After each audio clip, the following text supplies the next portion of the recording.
मित्रों, द्रौपदी के इस राज को जानकर पांडव भी हैरान रह गए थे।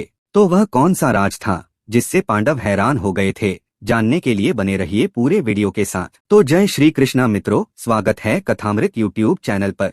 यदि आपने अभी तक कथामृत को सब्सक्राइब नहीं किया है तो जरूर सब्सक्राइब करें। तो आइए जानते हैं इस विषय में। मित्रों, महाभारत की कहानी में ऐसा बहुत कुछ हुआ जिसकी कल्पना करना भी मुमकिन नहीं था। इस श्रेणी में द्रौपदी का 5 भाइयों की पत्नी होना मुख्य तौर पर देखा जा सकता है। ईर्ष्या, धन संपत्ति का लालच, मानसिक भटकाव, प्रतिशोध की भावना, घमंड और मानसिक द्वंद्व सभी तत्व इस कहानी में मौजूद हैं। मित्रों, महाभारत के अलावा भी महाभारत के संबंध में कई कथाएं प्रचलित हैं। हालांकि यह कितने सच हैं यह कोई नहीं जानता। महाभारत के कहानी की अलग अलग विद्वान अलग अलग तरह से व्याख्या करते हैं। महाभारत से संबंधित कई लोकप्रिय कथाएं भी मिलती हैं। इसी श्रेणी में एक कथानक और प्रचलित है जिसमें द्रौपदी अपने राज का खुलासा करती है। द्रौपदी 5 पांडवों की पत्नी थी, लेकिन वह अपने 5 पतियों को एक समान प्यार नहीं करती थी। वह सबसे ज्यादा अर्जुन से प्रेम करती थी, लेकिन दूसरी तरफ अर्जुन द्रौपदी को वह प्यार नहीं दे पाए क्योंकि वह कृष्ण की बहन सुभद्रा से सबसे ज्यादा प्यार करते थे।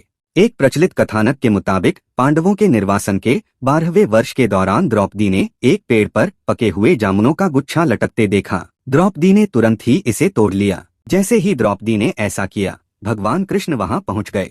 भगवान श्री कृष्ण ने बताया कि इसी फल से एक साधु अपने 12 साल का उपवास तोड़ने वाले थे।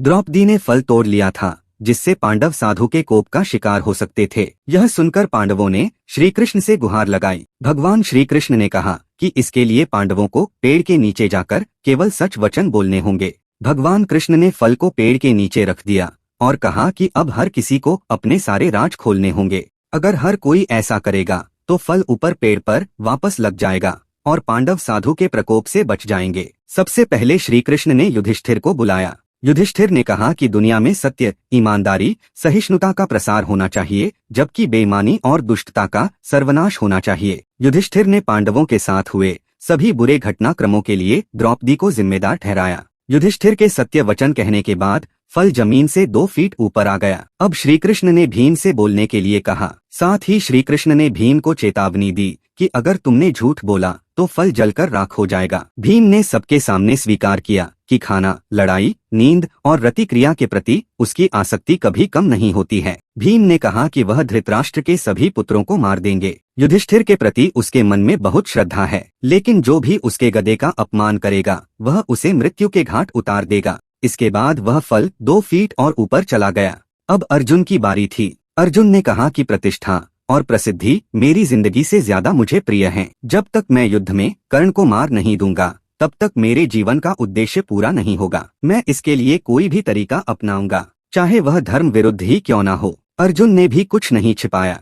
अर्जुन के बाद नकुल और सहदेव ने भी कोई रहस्य न छिपाते हुए सब सच सच कह दिया। अब केवल द्रौपदी बची थी। द्रौपदी ने कहा कि मेरे 5 पति मेरी 5 ज्ञानेंद्रियों यानी आँख, कान, नाक, मुंह और शरीर की तरह हैं। मेरे 5 पति हैं, लेकिन मैं उन सभी के दुर्भाग्य का कारण हूँ। मैं शिक्षित होने के बावजूद बिना सोच विचार किए गए अपने कार्यों के लिए पछता रही हूँ। लेकिन द्रौपदी के यह सब बोलने के बाद भी फल ऊपर नहीं गया। तब श्री कृष्ण ने कहा कि द्रौपदी कोई रहस्य छिपा रही है। तब द्रौपदी ने अपने पतियों की तरफ देखते हुए कहा कि मैं आप 5 से प्यार करती हूँ, लेकिन मैं किसी 6वें पुरुष से भी प्यार करती हूँ। मैं कर्ण से प्यार करती हूँ।